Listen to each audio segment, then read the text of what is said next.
Today, I will be teaching how to number the lines in Word 2019 or 365 from where you want it. Let's start with a random page of lyrics. First, select the line you want to start numbering with. Put the cursor in the beginning of this line. Second, click Layout tab and click this button,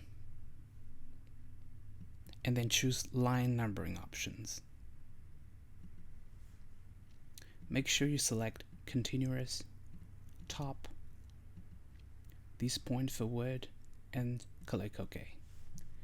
And let's go back to the Layout section, and then click this button again, and then choose Continuous. And that's done. Have a nice day.